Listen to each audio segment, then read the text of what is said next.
What's going on, guys, and welcome back to hashtag AskGSM here today, episode 238 for June 20th, 2018. I am Graham GSM Matthews, coming off what was a crazy, wild weekend in the Windy City in Chicago that I'm still reeling from. I got back late Monday night. My flight back was delayed by like an hour, not too bad. Didn't get back to my house until 11 p.m., so I watched Raw, didn't go to bed until 1:30, had to wake up 6-7 hours later for work. But that was after not getting too much sleep over the weekend, too, because I was always doing stuff. First of all, shout out to RJ, Mr. Marceau, for joining me for what was a great Money in the Bank experience on Sunday. This guy flew in on Sunday morning, got to the hotel at 9 a.m. We went out for pizza, went to Wrigley, went back to the hotel quickly, watched an old thrill ride video, went to Money in the Bank at the Allstate Arena, which was a mere 5 minutes away from our hotel, which was great. Went to the show, got back, he crashed, went to sleep, and then woke up hours later to leave back to Boston at like fucking 6 o'clock in the morning. He wasn't even in Chicago for a full 24 hours before he went home. That's the type of guy that Mr. Marceau is. So, first of all, big shout out to RJ for joining me. Had a great time. But the whole weekend was great. TakeOver on Saturday was a lot of fun. Money in the Bank, I enjoyed it. But just my entire experience in Chicago is great. So for anyone listening that emanates from the second city, Chicago, thank you for hosting me. I thought Chicago was great. I've only been to the airport a few times, never in the actual city. So I really, really enjoyed myself. I was able to go to Pro Wrestling Tees on Friday, meet Bruce Pritchard, which was cool. I went to Navy Pier, Willis/Sears Tower, which I wasn't able to go to the top. I was inside the building. I didn't have enough time to go to the top. I went there, went out for pizza with RJ on Sunday, went to the Field Museum on Monday, Wrigley Field. Just a great time overall. We'll definitely be back down the road for any Chicago folk I was not able to see while in the city over the past few days. But anyway, here we are on Wednesday, talking all about the fallout from Money in the Bank, Raw, SmackDown, TakeOver. We got a lot of questions on tap for today's episode, more than any other episode in recent memory. Let's get right down to it. If you guys want to send in a question, tweet me on the Twitter machine at WrestleRant with the hashtag AskGSM. You can find me on Facebook as well at facebook.com/Graham.GSM.Matthews. Leave a comment on the post I usually put up on Tuesday nights, if not on the wall itself. And last but certainly not least, drop your question down below on this very video on the comment section, and I'll include it in next week's edition. So anyway, folks, let's get started here with Captain Sunshine from YouTube. The question was, what are the chances in next week's Raw starts with Dolph Ziggler relinquishing the IC title? I thought that was well done. Great question there. I would fucking die. Imagine that. A lot like how he won the U.S. title late last year, if you can recall that. When he came out, gave away the title for no apparent reason, came back, and nothing fucking changed with Dolph Ziggler. What a fucking waste that was. Could you imagine, though, if they did the same exact thing on Raw? Oh, my God. Anyway, and I'll give my thoughts a little later on about Dolph Ziggler winning the IC title. But anyway, Brandon A. from YouTube as well. As always, the top 3 matches of the week. Of course, there were a lot of them. There were a lot of good matches this week. Kind of hard to name all 3. I mean, just to name, only 3. I have yet to watch Ring of Honor from this past week. There's a lot I got to catch up on. I got to watch Ring of Honor. I got to watch the latest episode of Total Divas, which isn't a high priority, but I do review it here for the channel. So I got to watch Total Divas, or Total Bellas, whatever the fuck. Total Bellas. Got to watch Ring of Honor, and then the 24 special on the Hardys, which looks amazing. I've heard nothing but amazing things about it. I got to sit down and watch that, hopefully tonight or tomorrow, because I do have to work later and tomorrow too, so it should be crazy. But trying to fit everything in. That's why all the reviews and stuff for Money in the Bank, Raw, SmackDown, and 205 Live, all my written reviews are all up so late. Just I've had no time. But they will be up as soon as I can get them done. But yeah, anyway, so no Ring of Honor. But going off of what I saw on WWE TV since TakeOver, top 3 matches, easily Gargano Ciampa, the main event from TakeOver Chicago 2. Has to be up there. It has to be number 1. Ricochet Dream, which I thought was fantastic. And I was going to put the NXT tag title match on here too, but I don't want to include only NXT matches. I I think Dunn and O'Reilly, was that last week too? I think it was. That match was amazing as well, which would fall under the category of the last top three matches of the last week, because I don't include NXT tonight. It's only NXT last week, but I'll break away from NXT for a moment. Those two matches and the Gauntlet match from SmackDown. Now, that's not to say there weren't any good matches at Money in the Bank on Sunday. I thought the Last Man Standing match was real good. Rousey and Jax was way better than it had any right to be. And the two ladder matches I thought were great. But I did think the Gauntlet match was better from SmackDown on Tuesday. I really, really enjoyed that match. As well as Rollins and Ziggler from Monday's Raw. But yeah, my top three matches of the week have got to be Gargano and Ciampa, Ricochet Dream, and the Gauntlet match from SmackDown on Tuesday. His second question, is Ronda Rousey surpassing expectations? By a country fucking mile. She absolutely is. At least in the ring. As a character, I mean, they have to do more to kind of maintain her mystique, and I thought they did a great job of that on Monday's Raw. That opening segment was one of the best openers on Raw in recent history, in recent memory. I thought that was great. The way she came across like a badass and took out Alexa Bliss and Kurt Angle, and I thought it was awesome. In the matches she's had too, I mean, the WrestleMania match was way better, again, than it had any right to be. But you had Kurt Angle in there, you had Stephanie and Triple H, and not to say Stephanie's a fucking Charlotte Flair in the ring, but, you know, she had an easily hateable heel to work against. Did Ronda Rousey at WrestleMania. But no, on this show, I mean, the feud really wasn't that great with Nia heading into Money in the Bank. But the match played off really, really well.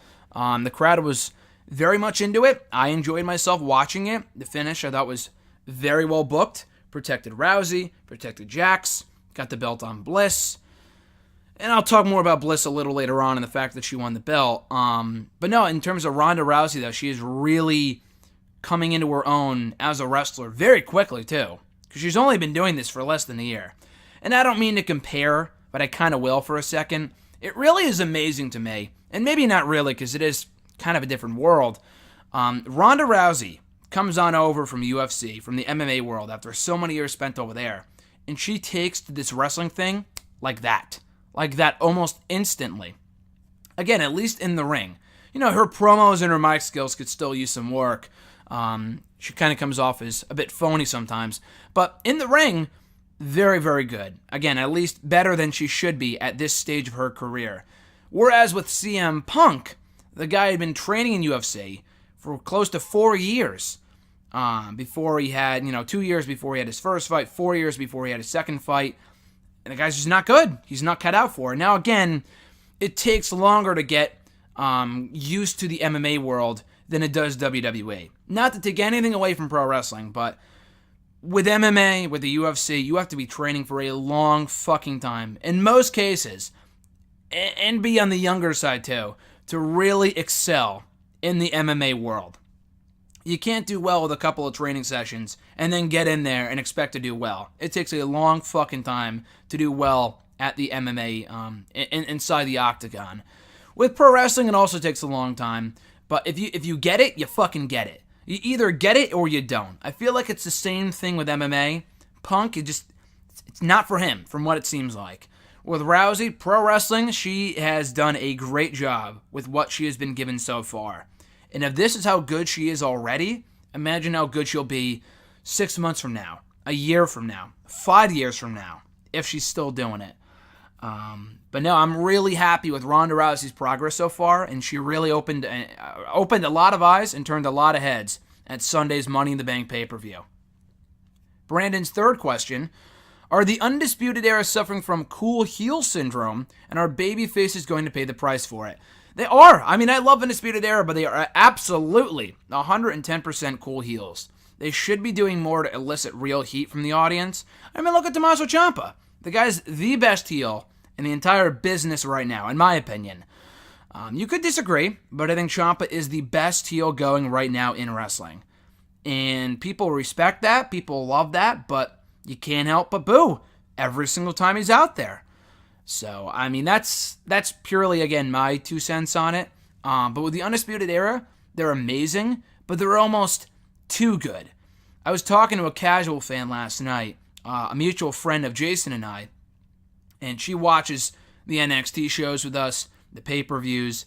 And she doesn't like the Undisputed Era, but she loves to hate the Undisputed Era. And even Jason's come around to liking Adam Cole, baby. I think I asked him yesterday. I'm like, I was busting his balls for not being an Adam Cole, baby fan. And he said that he was. I don't know if he was kidding, but it sounded like he was genuine. I'm like, wow, he's come around to Adam Cole, baby, too, which is crazy. But no, yeah, they really should be doing more to get themselves booed. I mean, they really do feel like the NWO with the theme song and the entrance and now the cool heel thing going on, and adding more members, not a crazy amount, but just enough. They should be doing more to get the crowd against them. More often than not, anyway. I mean, it's hard with Chicago, and Chicago is a very smarky crowd. I mean, I don't think all baby faces will pay the price for it. Lorcan and Burch, they're relatively unknowns. I was surprised they got a big negative reaction. I'll talk more about that a little later on.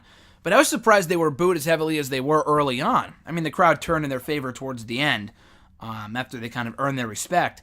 But I mean, Lorcan's a pretty popular independent guy, so it's not like, oh, he didn't cut his teeth on the indies, so let's boo him, you know? Both Burch and Lorcan are pretty big independent names. Not maybe as big as Adam Cole, baby, or Roderick Strong, or Kyle O'Reilly, or Bobby Fish. But still, I mean, they're kind of indie darlings, and they were booed. Not even like mixed reaction, but they were like flat out booed for the first half of that match on Saturday. So again, I don't know if it's all baby faces will be booed against the Undisputed Era. It really depends on who it is. Like, obviously, the tag titles, spoiler alert, just changed hands in England at the UK NXT taping. They were won by Trent Seven and Tyler Bate. Now, obviously, they weren't booed in England because they're fucking England boys. British Strong Style is Mustache Mountain, whatever. So that doesn't really surprise me. But will they be booed when they come back to the States? I don't think so. I think they're good enough to kind of earn the respect of the audience. So again, I don't know if all babyface tag teams will pay the price for it. Maybe like if they ever faced the Mighty while they were still babyfaces, I am positive the Undisputed Era would have been cheered heavily over, you know, a team like TM61, the Mighty. The Street Profits were also very popular. Would they be booed over Undisputed Era? Who knows?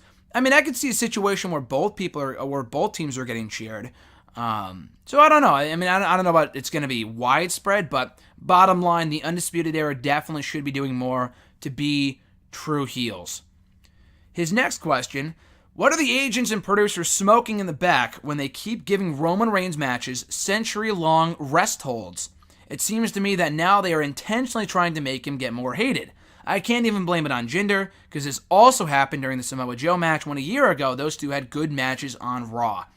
I don't fucking know either, and it bothers me to all hell. Because again, I like Roman Reigns. I'm not a Roman Reigns fan, but I mean, you know, people will have differing opinions. I know, shout out to John Ritland. We talked last week on Wrestle Rant Radio. We had a great time previewing and breaking down Money in the Bank and Dominion and UFC 225 and some other stuff. You know, he's of the belief that I don't want to speak for John, but I believe that he thinks he is not a good wrestler. I might be wrong there. John can correct me if I'm wrong. But I think he believes that he's of the mindset that Roman is not a good worker. And he's not fucking Bret Hart in the ring, I understand that. I do think Roman Reigns is a great performer. And I do think there's a big difference there. John Cena couldn't fucking tell the difference between a rest hold and rest lock. Or a fucking, what is it? Wrist lock, wrist hold, whatever the fuck it is. Wrist watch and wrist hold, wrist lock. I'm confusing myself here. But you know what I'm trying to say. That old idiom, that old phrase that like Steve Austin used to say when people would know how to work. Bottom line, John Cena is not the greatest, mat wrestler in the world. But I think he can go in there with the right guy 85% of the time and have a great match. If they're telling the right story, they have the crowd behind them, and all this other stuff. Roman Reigns kind of falls in that category. The guy has had a laundry list of great matches over the last number of years that he wasn't carried to either. With Brock at WrestleMania 31, the matches with AJ Styles back in 2016, the matches even with Bray Wyatt in late 2015 I thought were pretty good. The matches he had with Kevin Owens, the Royal Rumble match was great. The Braun Strowman matches, you can't tell me Braun Strowman carried fucking Roman Reigns. Give me a break. The matches were just really, really good, because Roman, in my opinion, is really, really good, if not great in the ring. You know, again, different from your Shawn Michaels and Kurt Angles and Bret Harts of the world, but he's still very, very good. Now, again, you're right. The Joe match a year ago, they had a good match even 3 months ago on Raw. Earlier this year, on like the first episode of Raw in 2018, they had a great match for the Intercontinental title. The way their match at Backlash was laid out was fucking terrible. Like you said, these century-long rest holds are killing Roman Reigns dead. It's basically inviting the crowd to shit all over the match. I mean, the Jinder's not good. I'm sorry, Jinder's not good. And with Roman, I'll say, oh, he's a good performer and stuff. Jinder is he's not good. He's mediocre, maybe not terrible, but the guy's not good. So, yeah, I won't blame it on Jinder, though. But to put those guys in a feud to begin with was a fucking stupid idea. For them to think, oh, we're gonna cheer Roman over Jinder, they're so short-sighted to think something like that. Whereas, we're not going to cheer for Roman. We're definitely not going to cheer for Jinder. We're just going to cheer ourselves. We're going to do the wave. We'll cheer for CM Punk. We'll chant for NXT. We'll chant, this is awful. Both guys suck. It was a great time to be a part of that atmosphere when that match was going on. But it was like the match itself did nothing for me. It wasn't a terrible match. It was okay, maybe. But really should not have happened at all. So, yeah, the producers, agents, they are as much to blame for this as Vince is. And maybe it's Vince's call to book Roman like the ultimate underdog in his matches. Who knows? But they're not doing this guy any favors. Because the way his matches are laid out are not doing Roman any favors, the company any favors, his opponent any favors. No one cares. And it's creating a bad match every time. The Brock matches from the Greatest Royal Rumble and from WrestleMania 34 sucked. The Joe match sucked. The Jinder match sucked. So they really got to get their shit together and start booking him in matches where he can be aggressive, be intense.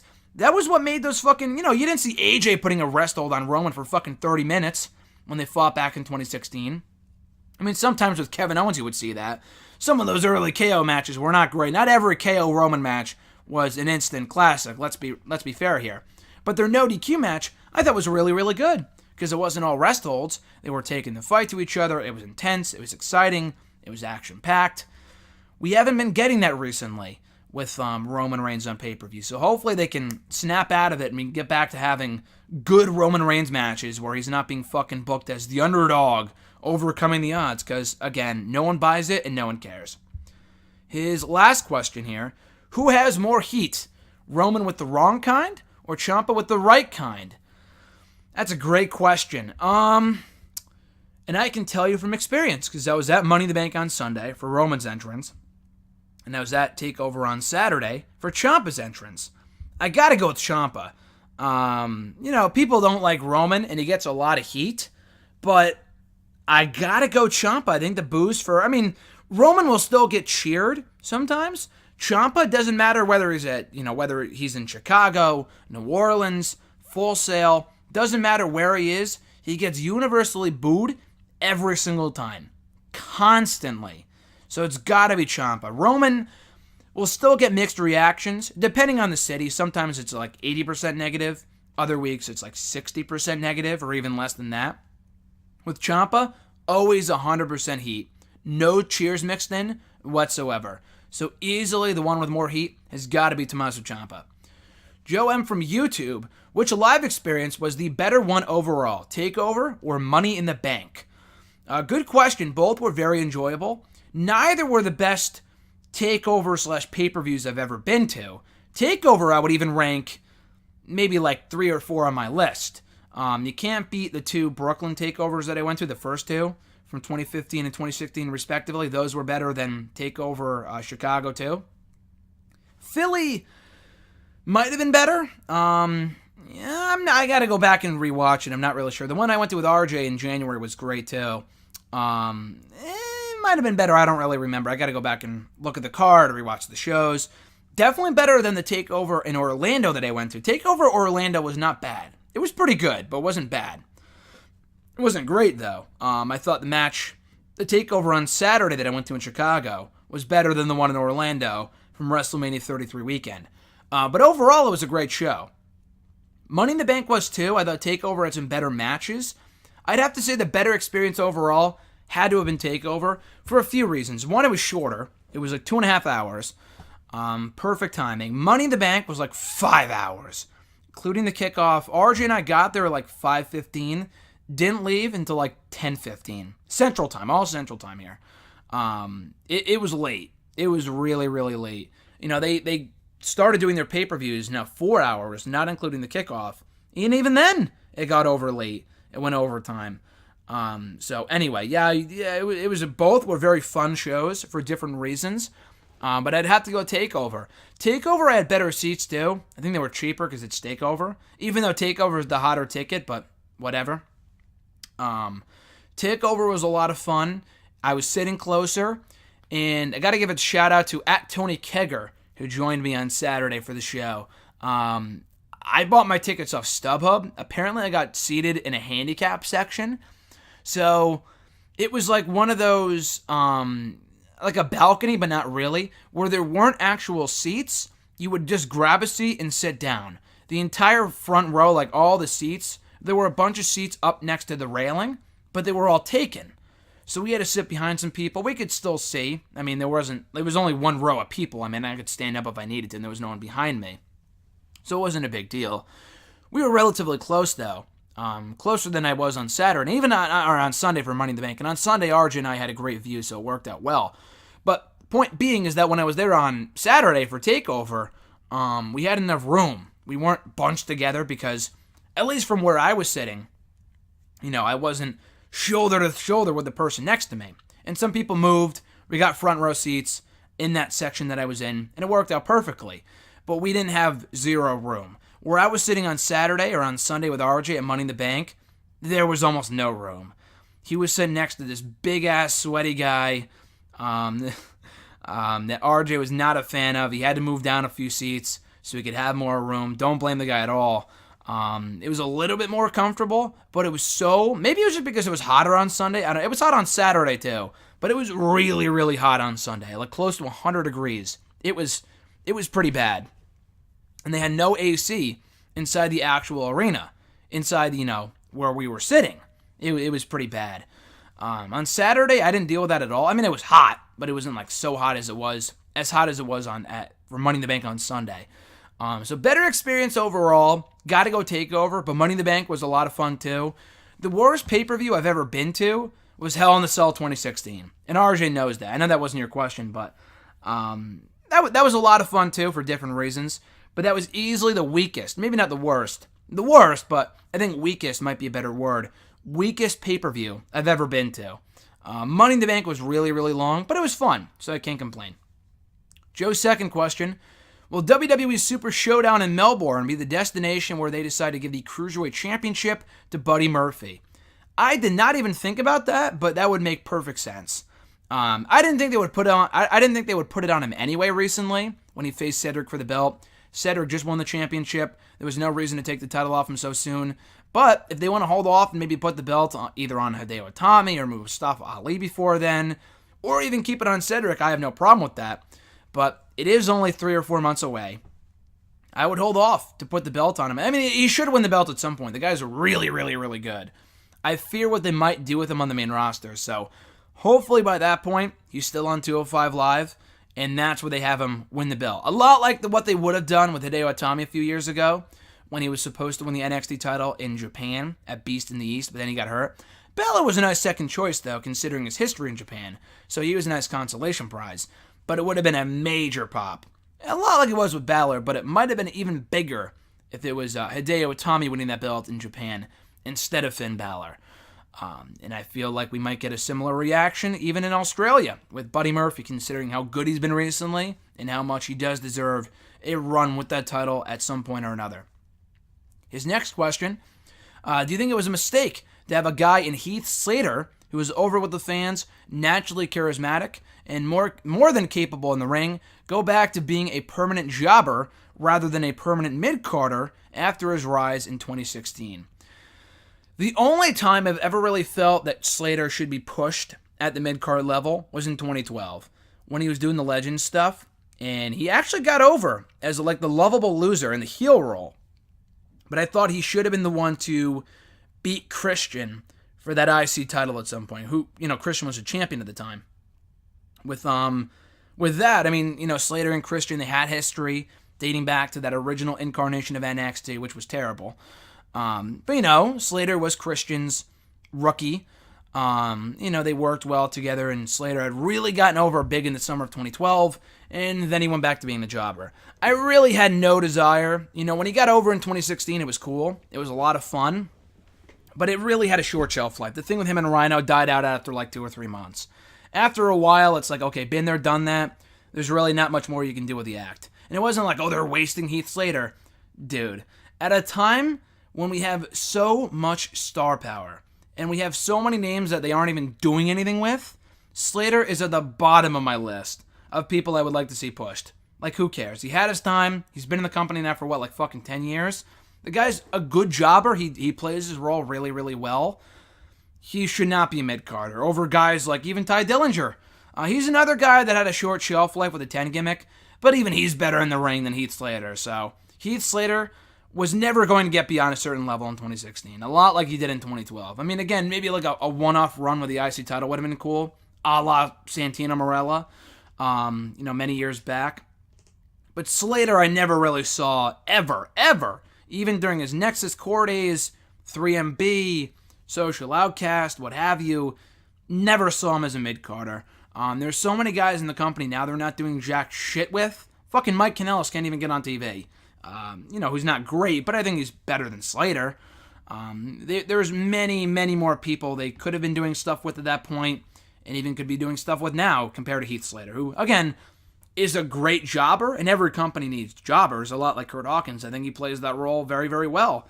I think Kurt Hawkins is another guy I don't think could ever get beyond a certain level because he's pretty good, better than Slater in the ring, I feel, from what I've seen. But I don't think Hawkins could ever be an upper mid-carder, like maybe a solid lower mid-carder, but never like the guy, like he's not that good. A lot like Slater. His next question, what did you make of the reaction Oney Lorcan and Danny Burch received at TakeOver Chicago 2? I was very surprised. I was expecting, a moderate reaction, but no, they booed. It's pretty loud. Negative reaction for Lorcan and Burch in Chicago, despite their indie history. Maybe Chicago forgot that they cut their teeth in the indies. I don't know. Maybe they forgot that, they're not in the Bullet Club? I don't care. I don't know. But anyway, no, I thought they had a great showing. They won over the crowd in the end, which is really all that mattered. But no, I was really surprised by the fact that they were booed in that match. Just because, they've showed on TV recently that they're very, very good. I love them as a tag team. They're fine on their own. But again, Burch and Lorcan never going to get beyond a certain level on their own in WWE, if they even make it that far. Maybe some success as a tag team, never on their own. They're very good, they just don't feel like stars at all, when they're on their own anyway. That's my opinion on it, but I was surprised they were booed though, before they, won over the audience in the end. CJS from Facebook, his first question was, what are your thoughts on Big Cass's release? I was surprised, but not entirely surprised. I got out of work yesterday, and RJ texted me, hey, did you hear Big Cass got released? And I thought he was joking. And I looked it up online, I'm like, holy shit, he was right. We've heard for a while now that Big Cass has heat backstage, and everyone has heat at one point or another, but Big Cass, it was getting into Enzo territory, where every week it would be something different, from having an attitude backstage, the just not being that good to begin with. And also the fact, the whole midget thing, I don't know if you guys heard about that, but there was a big incident, like over when they taped SmackDown in England a few months ago, where, he brought out quote-unquote Daniel Bryan and it was some midget. He attacked him when he shouldn't have. And that seems legit, because they did cut out the part where he attacked the midget on their YouTube channel. They edited that part out. They cut it out. When in reality, I don't think he was supposed to go that far. He wanted to, but he was told no, so he did it anyway. That's a big no-no. So again, I wasn't super shocked, because I think it was only inevitable, but, they put the guy in a feud with fucking Daniel Bryan. They probably had high hopes for him. But I was a little surprised. But he won't be missed. In my opinion, at least for me, he won't be missed. Again, the guy was never really that good. They never, ever, ever, ever, ever, ever should have broken away Big Cass from Enzo Amore. Look at this. I tweeted this last night. June 19th, 2016. Enzo and Cass get their first shot at the WWE Tag Team titles and Money in the Bank. Over like Rover, so popular. Exactly 1 year later, they break up on Raw on June 19th, 2017. June 19th, 2018, Big Cass joins Enzo Amore in the unemployment line. How bad is that? For an act that was so over in 2015, early 2016, that's fucking bad. That's really bad. I mean, they weren't like lighting the world on fire towards the end as a tag team, because WWE ruined those guys towards the end with bad promos, matches no one cared about. The Rusev feud, oh, that shit was god-awful. The matches with the club, no one gave a shit about them at that point. They were damaged goods by them, but they shouldn't have been broken up. That was really dumb. And then Enzo went on to do his own thing as Cruiserweight Champion. And he was a good heel, but the guy sucked in the ring. He was really, really bad. Big Cass was not much better. And if you can't get a great match from Daniel Bryan, there is no hope for you. Now, the Money in the Bank match I thought was good. It was much better than the Backlash match. But still, Big Cass had no future. But it wasn't the fact that he wasn't good why they cut him. Reportedly, it was because of the whole attitude thing and some incidents on a plane where he was drunk and ripped off the bathroom door on an aircraft. Whatever the fuck it was, the guy had, definitely overstayed his welcome. And he, pushed too many people the wrong way, and it led to his release. So, again, he's just not worth the trouble. A lot like Enzo was not worth the trouble. So, again, I wasn't shocked. But I was a little surprised, but not super shocked, because it really was a long time coming. His second question, what's next for Daniel Bryan and Rusev? So, he might have sent this in before SmackDown, or didn't watch SmackDown, because obviously, what's next for Rusev? He's facing AJ Styles for the WWE Championship at Extreme Rules, so that's what's next for Rusev. For Daniel Bryan, it looks like his next feud will be with the Bludgeon Brothers. It's got to be something good. I mean, I feel like been there, done that with him and the Wyatt family many, many years ago. Now, the matches could be good, and it's a good boost for the Bludgeon Brothers, but he better have a good partner. Like, Bryan at this point should be he was wasted in that feud with Big Cass. That was a total waste of time. It gave Bryan a pair of victories, but over Big Cass, like, who cares? I'd rather see him feuding with Nakamura, with The Miz, with Samoa Joe, with AJ Styles. Now, if Samoa Joe's his partner, and that leads to the two of them teaming up and feuding, going into SummerSlam, I'd be all for it. I'd be totally all for that. Bryan and The Miz is fine too, but they should save that for a little later down the road, in my opinion. But yeah, Bryan and the Bludgeon Brothers appears to be the direction they're going in with D-Bry for the immediate future. Mark S. from Facebook as well, his first question was, what was your favorite match from both NXT TakeOver and Money in the Bank? From TakeOver, the best match was the main event. My favorite match might have been Ricochet and Dream. Velveteen Dream and Ricochet had a great match on the undercard. And the main event was amazing too, but I found myself, enjoying the Ricochet Dream match more, because I love both guys. They're both stars, as are Ciampa and Gargano. In the main event, if you said the main event, I wouldn't, argue with you. You said favorite, not best. So I'm going to go with Ricochet Dream there.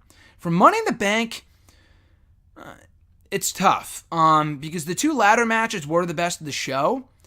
Of the two, honestly, the women's match, I thought I was a bit more entertained by that match.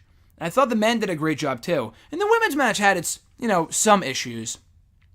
But still, I thought the women's match was a lot better than last year's women's Money in the Bank ladder match. A lot better than that. Anyone could have won. Same thing with the men. And the men was entertaining. I thought it was the men's version was very entertaining. I thought it was very, very good. But for whatever reason, I like the women's match more. So, favorite match from Saturday, Ricochet and Velveteen Dream. Favorite match from Sunday, probably the women's Money in the Bank ladder match. Mark's second question, what was your opinion on the Money in the Bank winners? Now, this is going to tie into what John Ritland at Reborn Again, he's going to ask this in a little bit, so I'll kind of tie his question into that too.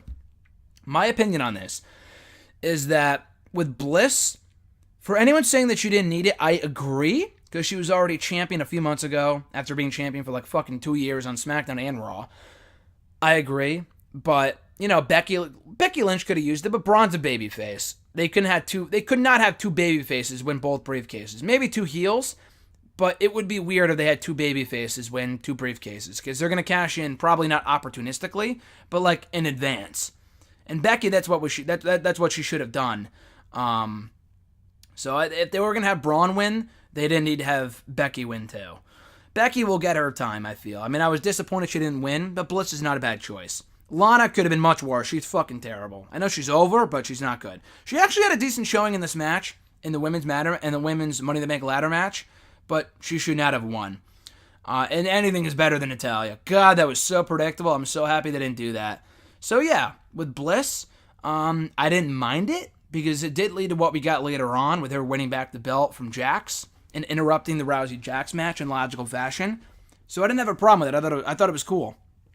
For Braun, again, doesn't need it, but does anyone really need the briefcase? Like, Joe can get a title shot whenever he wants. Miz can get a title shot whenever he wants. Fucking Rusev is getting a title shot anyway at the next pay-per-view. Finn Balor or Bobby Roode may have used it. Or KO didn't really need it. With Braun, didn't need it either. But it doesn't really matter who needs it. It's whatever makes for the best story. So it's hard to tell right now. Like, Baron Corbin needed it, but they fucking wasted it when he cashed in and lost and went on to do fucking nothing. So it's hard to say, like, yeah, Baron Corbin, I was happy when he won, but they fucking wasted it anyway. So it's hard to tell until they cash it in. Maybe it doesn't have to be successfully. Like, Damian Sandow was a fucking waste. Like, why even bother? I love Damian Sandow, but when he won it, he was a star in the rise. But they booked him like a loser. Then he cashed in, and he fucking lost. So what was the point? And he gained nothing from that match. With Cena, I thought it was a great match. He had a great showing. But he was relegated to jobber duty after that. So again, who cares? Anyway, with the Money in the Bank winners with Braun, again, it might make for the best story. Like Solomonster said on Twitter a few days ago, I completely agree. When Orton won the briefcase in 2013, did he need it? Obviously not. He's fucking Randy Orton.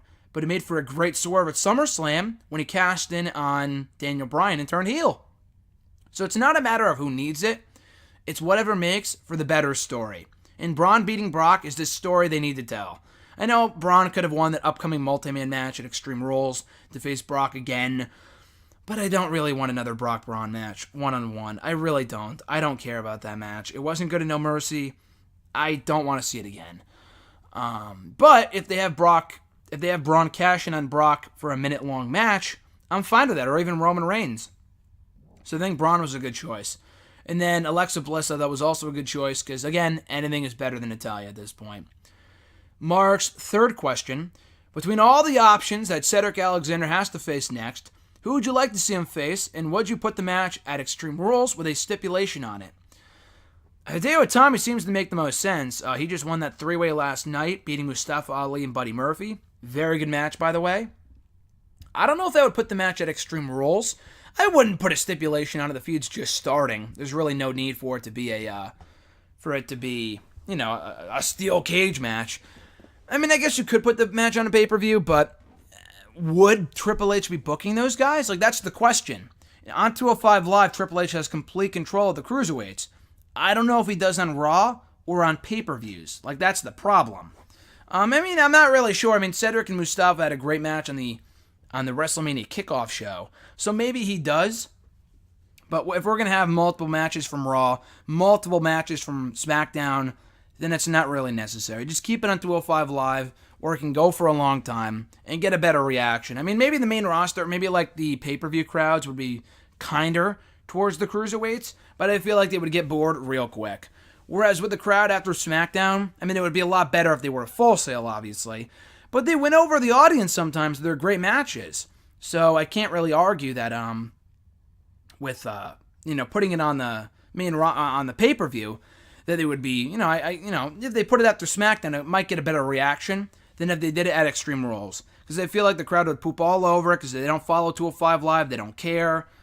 That would really bum me out. So anyway, I'm fine with it happening on 205 Live unless they want to get Ali and Murphy back in title contention and do a four-way at the pay-per-view. That would be a lot of fun. And that is technically Extreme Rules. They've done four-ways before and called it Extreme Rules, even though it's already no disqualification. But anyway, that would be a fun match for the pay-per-view. But again, I fear that the crowd would get restless, not really caring what the match is or who's in it, because they don't follow the storylines, and they would just poop all over it. So I would rather just see the match happen on 205 Live. His next question: which wrestlers are you interested in seeing in the UK tournament this year? So far, so good. I've been tuning into the matches on YouTube, like the first round matches. I think the tournament's already completed. I know it's airing next week on the network. I'm pretty sure it's already completed, though. I didn't read the spoilers. I'll find out next week. But from those who advanced to the second round, Joe Coffey, I know he was a pretty popular name over in WCPW, the What Culture promotion, or Define, whatever the fuck they're calling themselves now. I've seen some of his work. He's really, really good. Travis Banks reminds me a lot, for whatever reason, of Douglas Williams, and I'm a big fan. I think Banks has what it takes to be a star. So I'm liking what Banks has been bringing to the table so far, as well as Joe Coffey. Flash Morgan Webster, he impressed me. Kind of feels like an Austin Powers-like character, but he's really, really good. And yeah, there's a few other guys too, but those are the ones that have caught my eye so far. At Reborn Again from Twitter, John, of course. Like I said, check out our episode of Wrestle Rant Radio from last week, previewing Money in the Bank. But if you also want our thoughts on the New Japan show, the Dominion show, as well as UFC 225 and Punk's fight, check out the episode anyway. But anyway, his first question was, did WWE just completely negate Shinsuke Nakamura's heel turn by not having him win the WWE title on multiple occasions? Also, what do you think is next for him? Did they negate the heel turn? Yeah, they kind of did. I mean, we talked about this last week on our show when John and I talked over the phone. But I really did feel like if Nakamura's not going to win the belt, then more damage was done than good. I mean, he's a better heel than a babyface, so at least he's in that role for the foreseeable future. But he really should have won the belt at least once. I mean, even if he won the belt and then AJ won it back from him at some point, I would have been fine with that. But they didn't even do that. Nakamura has lost now, 6 title matches? He lost at WrestleMania, couldn't win at Greatest Royal Rumble, couldn't win at Backlash, couldn't win at Money in the Bank, lost at SummerSlam last year, lost at Hell in a Cell last year. The guy is a fucking loser when it comes to WWE title matches. So yeah, they kind of, not ruined Nakamura, but kind of feels weaker off. And it's, that damage was done. It really did prove that he's not WWE title worthy in the eyes of the casual fan. Now, in terms of what's next for him, I think John sent this in before SmackDown, but it does certainly look like we're getting Nakamura and Hardy for the U.S. title. And I am all here for that. That sounds like a great feud, and it could be a lot of fun matches. Their match last week on SmackDown, I thought was pretty good. So I'm looking forward to seeing them feud over that U.S. title moving forward. John's second question: since you watched Omega vs. Okada 4, how would you rank it in comparison to other 2 out of 3 Falls matches in the past 10 years or so? The only other 2 out of 3 Falls match, now NXT does a lot of good ones. The only one that I can compare to the one that we saw from Omega and Okada was DIY in the Revival from TakeOver Toronto, I think, in late 2016. That match was tremendous. In one of the best 2 out of 3 Falls matches I've ever seen. That was the match of the year for WWE, I feel like. That match was amazing. Or if not one of the matches of the year for WWE/NXT in 2016. But yeah, no, I think Okada versus Omega might have been better, not just because it was longer, but they had a longer story to tell based off, DIY and the Revival had been feeding for a while. But Okada Omega goes back to like early 2017, like a year and a half ago. The falls were really, really well done. The crowd was great. The payoff with Okada finally dropping the belt to Omega was amazing. DIY winning their titles too was also outstanding. But I don't know, of the 2, I would say Omega Okada was better. And Omega Okada, easily the best 2 out of 3 Falls match I've ever seen. Not even in the last 10 years, but just ever. I mean, not just because Dave Meltzer gave it 7 stars. But if you said DIY versus the Revival, I wouldn't argue with you. But I thought this one was slightly better. And it's easily not only one of the best 2 out of 3 Falls matches of the last decade, one of the best matches, period, of the last decade, if not ever. That's how good that was. And if you haven't already watched it, definitely make time to do so, because it is absolutely amazing. I did not watch it until Thursday. It happened last Saturday, not this past Saturday, but the Saturday before that. It took me 5 days to watch it, but I was glad I did. I took the time out to watch both that and Jericho Naito, because both were terrific title matches. His next question: did WWE just waste both Money in the Bank briefcases on two talents that didn't really need them? I like both Alexa and Braun, but it seems like a waste. I said this earlier, but I don't think so. Whatever tells the better story is really all that's important. I know Natalya winning would have been logical, but that did absolutely nothing for me. Fucking don't care about Natalya. She's a good worker. I know they're doing the whole thing with Rousey as her best friend, whatever. But still, I really would not have cared to see Natalya win that match. Alexa, been there, done that with her in the title picture. I get it, but she's a much better option than Lana or Natalya or Naomi. Like, I don't really care about Naomi's Miss Money in the Bank. I really don't. And with Braun, again, it might tell a better story in the end than if Joe won it or Miz won it. And, you know, they're going to be getting title shots anyway. Braun could have got a title shot anyway, too, but he's already lost, 3 or 4 title matches to Brock Lesnar? So he kind of needed the briefcase. He didn't really need it, but it was, it was pleasantly surprising for a change that WWE went with someone that fans actually wanted to see win and weren't expecting. What a surprise, because he's one of the biggest baby faces right now in the entire WWE, and they have been maintaining that momentum by giving him win after win after win and having him win when it matters most. Therefore, he's not a loser. What a concept, and he's still over. Surprise, surprise. So I don't think it was a waste. Maybe if Braun cashes in and loses, now that would be a fucking waste. But for right now, I'm in favor of it. At Jeremy8911 from the Twitter machine, we still got a lot of questions left, so I got to kind of breeze through some of these because I got to get going soon. His first question was, do you think they could or they should move they should either move Chad Gable back to NXT for a while, where he could face Cassius Ohno, Adam Cole, Ricochet, Velveteen Dream, or the 205 Live, where he could face Mustafa Ali, Buddy Murphy, Cedric Alexander, Hideo Itami, and Drew Gulak. Either one. I really don't care. Just anything is better than Raw at this point. I am so fucking sick of seeing him lose to fucking Jinder Mahal and Mojo Rawley, who he is 20 times better than. Jinder and Mojo combined aren't the athlete that Chad Gable is. The guy is so good as a character in the ring. He's very, very good, but they're fucking doing jack shit with the guy. Jack shit. So, again, with Gable, NXT would be cool. I feel like NXT is a little, not oversaturated, but they have enough people where Gable might get lost in the shuffle even over there. So I would put him on 205 Live. If he's under 205, just put him on that brand. Because if he's going to lose to Jinder, anything is better than that. Just put him on 205 Live, and he can have great matches with the people you mentioned. And maybe there he can shine and finally get over as the star that he was destined to be. A lot like Neville when he kind of moved over to 205 Live a few years back. Jeremy's second question, with Big Cass released, do you think Lars Sullivan should take his spot on SmackDown?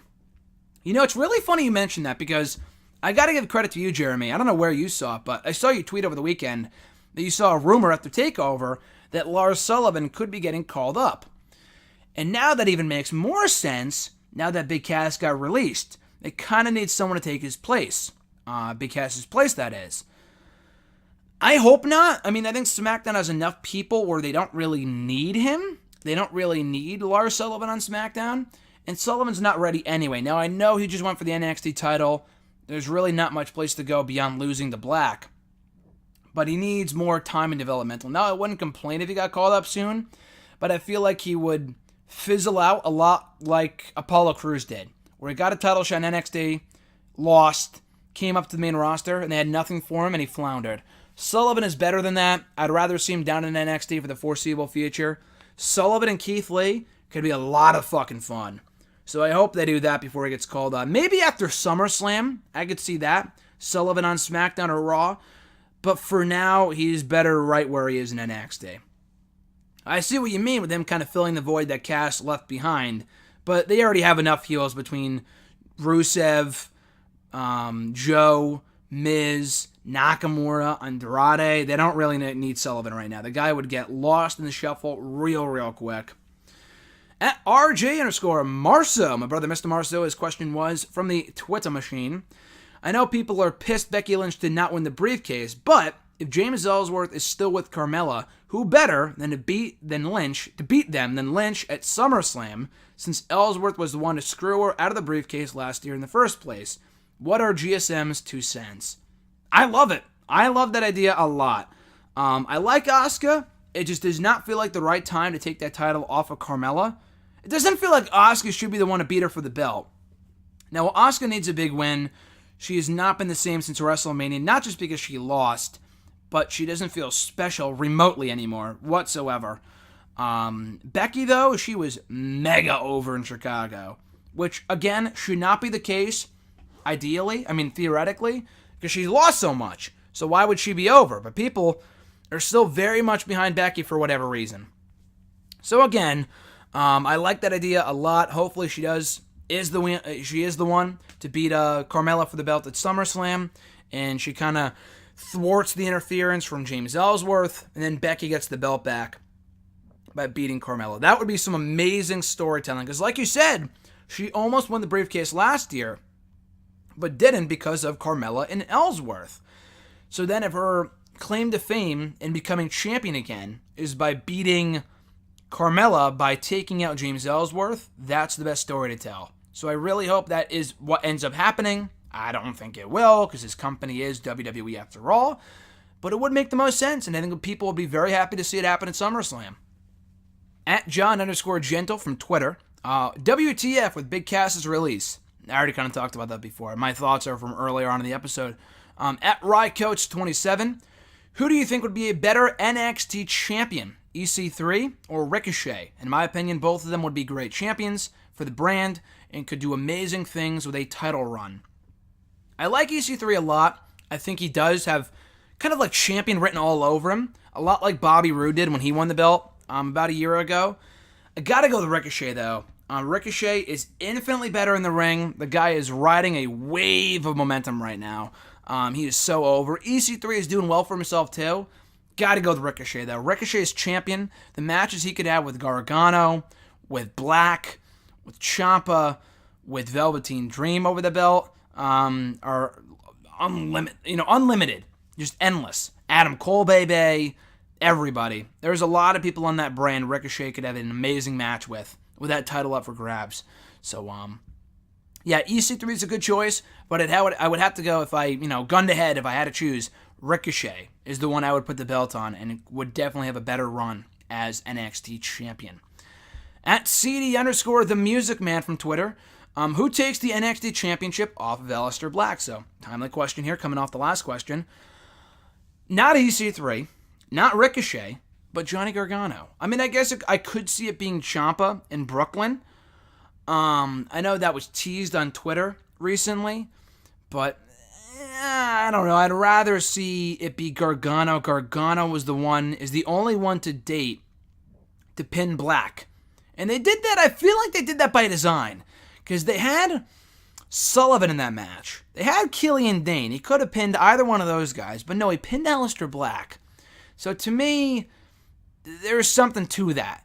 And I do think he's going to be the one to beat Black for that belt at some point, whether it be at TakeOver Brooklyn or TakeOver, the one over Survivor Series weekend, Rumble weekend, Mania weekend, what have you. He's got to be the one to beat Black for that belt, in my opinion. That's just the way that I feel. But yeah, I do think that Black and Gargano is the ultimate destination for the NXT Championship. At the Average Grunt from Twitter, now that his feud with AJ Styles is seemingly over, what should be done with Nakamura to keep him relevant and poised for a possible title reign down the line? Like I said earlier, a feud with Jeff Hardy may not be the WWE title, but I think him winning the US title would be just as good. It would make sense with him as the evil foreigner, Japanese guy, whatever. But I mean, Nakamura as a heel does work. He's been a great heel so far. They could have some fun matches, and Hardy's not doing much with the belt anyway, so you might as well. But yeah, I do think Hardy and Nakamura is what's next for the King of Strong Style. At Brad Bernard from Twitter, we will finish off with his questions here. He's got a few here. First one being, if the rumors of Big Cass being such a problem behind the scenes are true, Why would WWE bother trying to push him to begin with? Because he's 7 feet tall, and you can't teach that. Well, newsflash, you can't teach talent either, and the guy is fucking terrible. Okay, maybe that might be a little harsh, but he's not good. He's not good. There was only so much you can do with him. When you tap out to a little man, the whole point of your feud is that the big man, the David versus Goliath, and that the big man's going to win, or he's going to lose both times to the little guy. Your credibility is pretty much dead. Not to say that Big Cass should have won, but there really was not much they could do with him beyond that point. So I'm glad they cut bait and just got rid of the guy. I know he's probably been a problem behind the scenes for a while now. Maybe not when they brought him back in April, but they were high on him. I mean, he eliminated Daniel Bryan from the greatest Royal Rumble. They wouldn't do that with anyone. So they obviously did see big things in him, but when he didn't pan out, they saw the Backlash match sucked. The Money in the Bank match was better, obviously. But when they saw that first match just was not good, it bombed.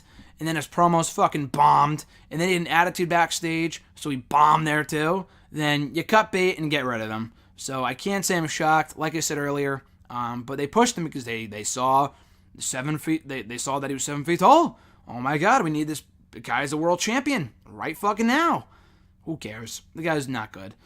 So thank God they got rid of him. Man, I hate to see anyone out of a job. I always say that, but the guy really had no business being a certified single star on his own, just because he was never that good. Him and Enzo were perfect for each other, and then they broke him up, and it was all downhill from there. It wasn't going well even before that point, but when they broke him up, it was pretty much the final nail in the coffin of the careers of both guys in WWE. Brad's second question: why does WWE seemingly not view Becky Lynch on the same level as the likes of Charlotte, Asuka, and Alexa Bliss? Also, why have the Iconics largely have been nothing but enhancement talent so far?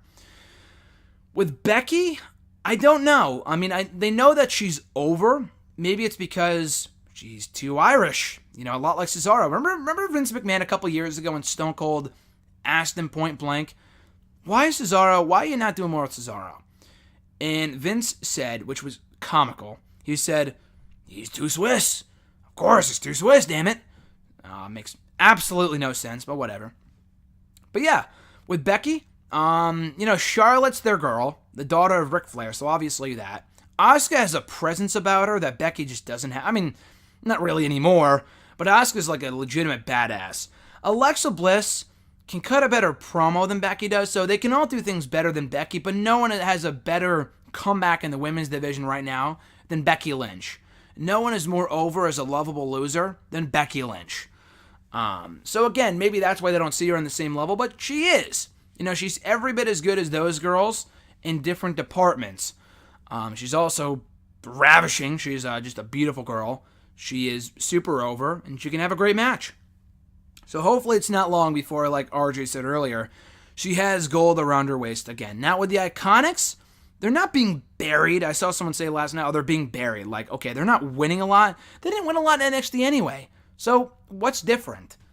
I mean, again, I know people like Elias and Alexa Bliss will go from being nothing in NXT to being stars in the main roster. The Iconics were never anything in NXT, so I can't say that I'm surprised that they haven't yet to be a focal point in the SmackDown women's division. I read a report recently that said their merch has been selling really well, which kind of surprises me, to be honest with you, and that they're planning on pushing them in the future. Now, they're still getting mic time. It would be different if they were in there, they didn't get their entrance televised, and they were just in there losing in 2 minutes to fucking Asuka or Charlotte or whoever. That is yet to be the case. So, I'm fine with where they're at right now. They could be doing more with them. They're not great in the ring anyway, but they're obviously putting Asuka in the title picture right now. Becky's working her way back up. I don't know what the deal with Charlotte is, but the Iconics aren't really up there on the totem pole in terms of priorities right now. But if they can, ride it out, I think they could be down the road in the not-so-distant future, because they are good. But the fact their promos are just fucking terrible aren't helping matters either. The material they're being given to work with, the material for their promos are just awful. Absolutely fucking terrible. So I'm sure that has every bit to do with it, as the other factors I mentioned are. The next question from Brad, final two here. Would you say that you're in favor or opposed of the title changes that just occurred for the IC title and the NXT tag team titles? For the tag titles, I'm fine with it. It took place in England. That was a big moment. I'm fine with it. They'll probably win back the belts eventually anyway, the Undisputed Era. They're that good. And I could see them doing like a winner-take-all match at some point. Maybe a TakeOver Brooklyn with Dunn and Seven and Bate versus like the Undisputed Era. So I'm fine with that. With the IC title, I'm not. It was a great match. Ziggler and Rollins work very well together. Ziggler, I've said this before, in 2018 does nothing for me. I like the alliance with Drew. I really wish it was Drew who won the belt. Elias would have been a great fit too. But why fucking Ziggler? Been there, done that. The guy is just, he's damaged goods. So I don't really see why they should take the title off of Rollins while he was at the peak of his popularity, unless he's the one to beat Brock for the belt, which I don't think will be the case, but it could be. Maybe they want to put him in that multi-man match at Battleground. Who knows? But, or not at Battleground, at Extreme Rules, whatever. They're all the same. With Dolph, though, it's like, there were better choices. If they want to take the belt off Seth, fine, but you had Drew, and you have Elias. Why Ziggler? The guy's a good worker, I get it, but again, been there, done that 5-6 times already. Why should I care? Now, I know Miz are going to say, oh, he's been champion 8 times. What's so different about Miz? Miz is actually compelling. Miz is entertaining. His promos are great. Ziggler, he hasn't been interesting in like 3 years. If that, 3 or 4 years. So him with the title really does nothing for me. So hopefully it's either short-lived or it leads to a feud with Drew before long. And Drew wants that belt from Drew or from Dolph. And he's the one to beat him for that belt at some point in the not-so-distant future. Last question from @BradBradar. As you suggested in your Raw review on nextairwrestling.net, cheap plug, I appreciate that. If he's under 205, which he surely is if Buddy Murphy and Cedric Alexander are, why hasn't Chad Gable been put on 205 Live yet, since there's loads of guys that he can have amazing matches with? I said this earlier, but there's no reason why Gable cannot be on 205 Live. Unless he's over the weight limit, but I don't think he is. I think he's got to be 190, 180, whatever. He can't be. The guy's so small, no way he's over 205. But yeah, no, the guy is really, really good. And he can have amazing matches on that brand with Tommy, with Murphy, with Alexander, with Ali, with Nice, and with Gulak and Lucha House Party. Possibilities are endless. So why he's being wasted away on Raw when he could be on 205 Live, I do not know. I had the same question about Kalisto for a long time. It took a while for him to get to that Cruiserweight division, but once he finally did, he's been doing a lot better for himself on 205 Live than he ever was on the main roster, on Raw or on SmackDown after the brand extension kicked in. So yeah, Gable should be on 205 Live.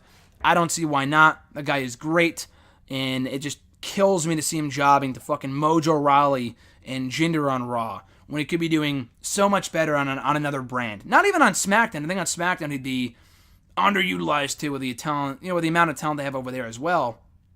Like I said earlier, NXT, fine choice as well. I think you'd be lost in the shuffle over there though, just because, they have a lot of talent over there too. But 205 Live, I think he would flourish a lot. He would fit in just right on that brand. Now that they have Leo Rush, got Buddy Murphy, Tommy, Alexander, they got a great core group of guys over there. And Gable joining the group would be, just perfect in my mind. So anyway, guys, that does it for episode 238 of Hashtag Ask You Some here today for June 20th, 2018. Thank you for checking out the show as always. Went over an hour. Still a ton that I have to do before I leave for work in a few hours. So again, my reviews of everything, like of NXT, of Lucha, 205 Live, everything will be up at some point. Really backtracking. I'm really backed up with everything just because this week has been busy from the Chicago trip, being back at work every day, and this weekend will be busy as well. So again, patience is a virtue. I appreciate it, guys. Thank you for checking out all the content here on the channel. Took a lot of videos at TakeOver and at Money in the Bank. So if you want to check out those videos, please do. They're right here on the channel. Go to the live reactions playlist on the main channel, and you can see all my live reactions to the major events of TakeOver and Money in the Bank from Sunday. So Again, guys, if you want your question right here on the show, be sure to tweet me on the Twitter machine at WrestleRant with the hashtag AskGSM. Find me on Facebook as well at facebook.com/graham.gsm.matthews. Leave a comment on the post I usually put up on Tuesday nights, if not on the wall itself. And last but certainly not least, be sure to drop your question right down below in the comment section of this very video. I'll include it in next week's edition. So with all that being said, folks, stay tuned until next Wednesday for another installment of hashtag AskGSM, episode 239. Until then, have a great rest of your week. I'm Graham GSM Matthews, and I'll catch your ass down the road.